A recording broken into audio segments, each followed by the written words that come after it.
Hello beanies. I'm sorry I'm a bit late with the story and I didn't read yesterday, but I've been working really hard on the greenhouse, putting it all together with Michael. So I'm a little bit scruffier than I normally am. Well, even more scruffy than I normally am. I know I'm normally scruffy.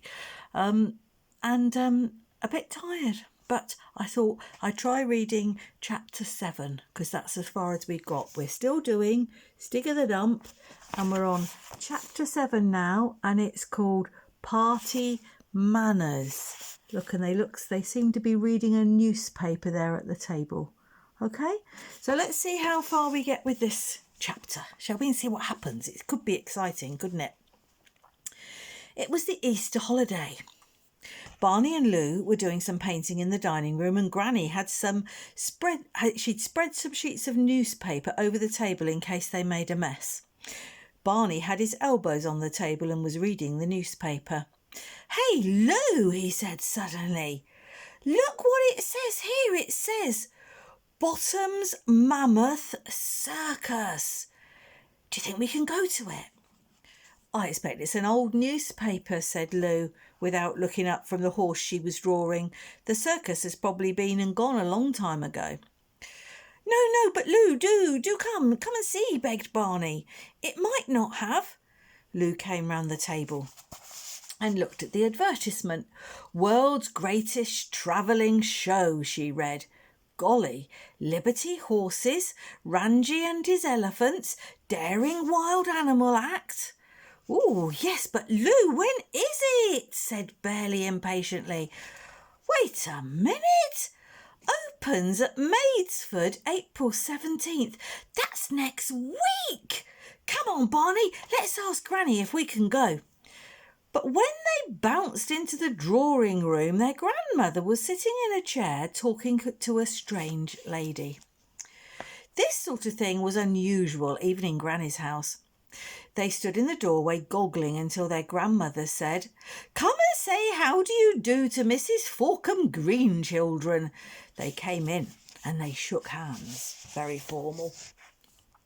"These are my grandchildren, Barney and Lou," explained Grandmother to the strange lady. "They're staying with me for part of the holidays."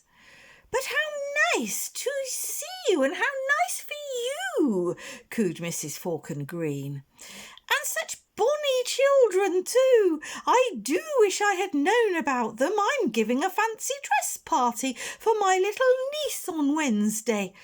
Do you think Barney and Lou would like to come? Most children nowadays seem to hate parties, but I think they're good for them, don't you?" "Ooh, a fancy dress party!" exclaimed Lou. "Do let's go, Granny." "I'll go as a puma." "And I'll go as a caveman," said Barney. "Granny, can we? And Granny, can we go to the circus too? It's next Monday. Please, Granny, let's." Now, exclaimed Granny. "Circuses and cavemen and pumas? I'm afraid we'll have to see, my dears." I bet Granny's thinking, "Oh my goodness, all that money and I'm going to have to make costumes." Oh, let's see what happens. "They do seem to be keen, the darlings," said Mrs. Forkham Green.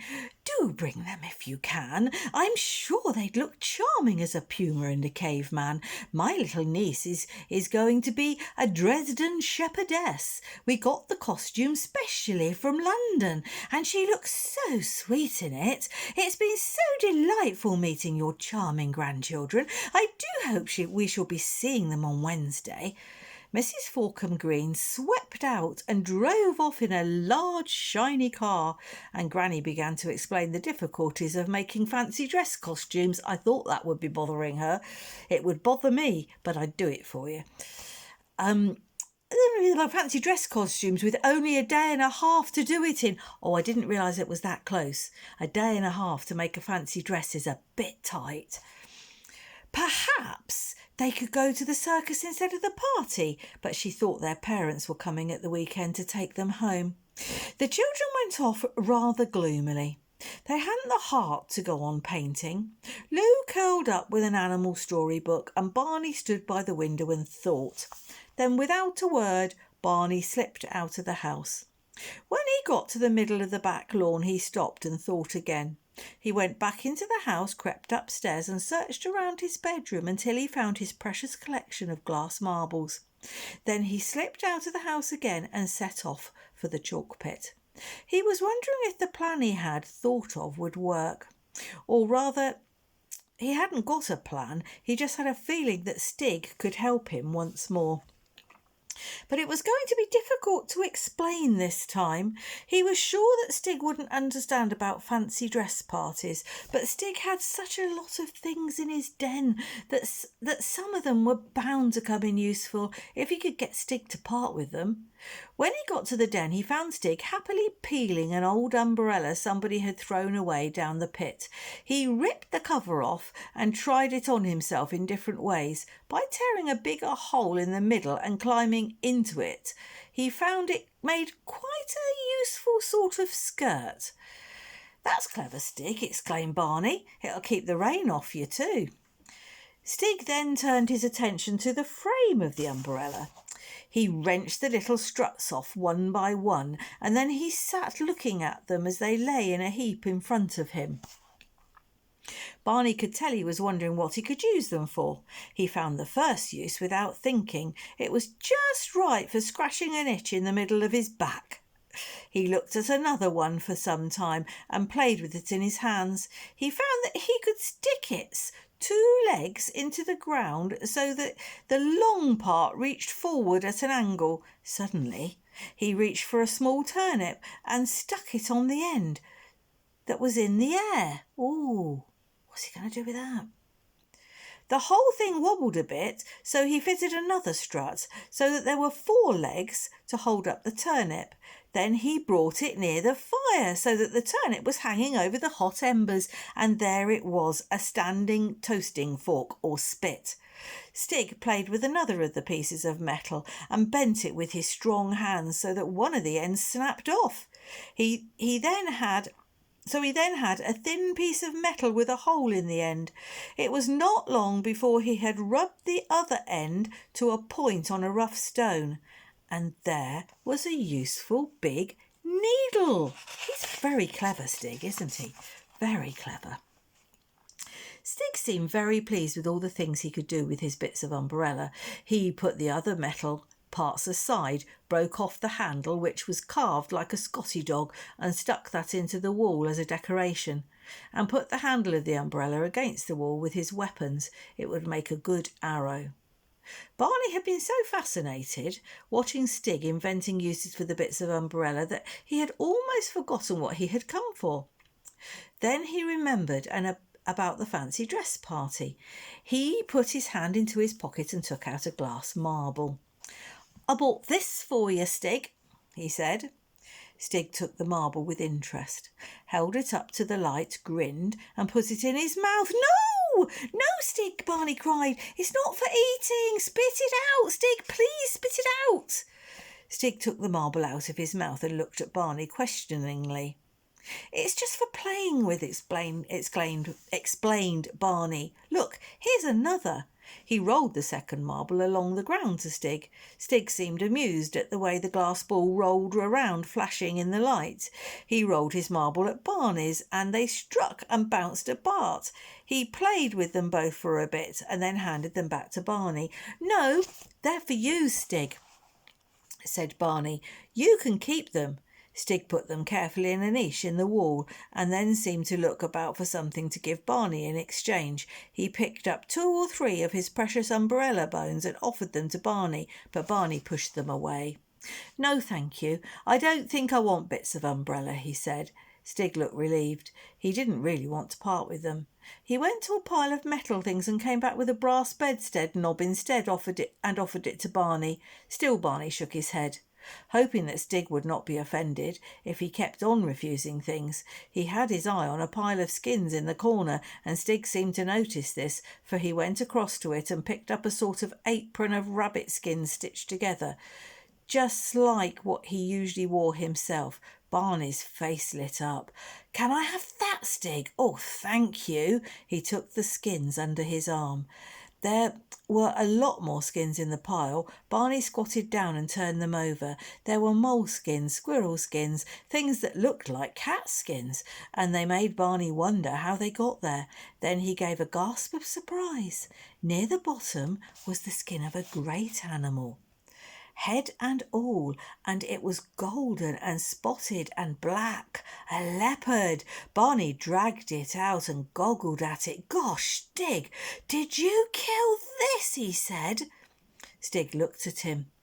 Barney made spearing movements at the skin, put a questioning expression on his face and pointed to Stig. Stig grinned and shrugged his shoulders.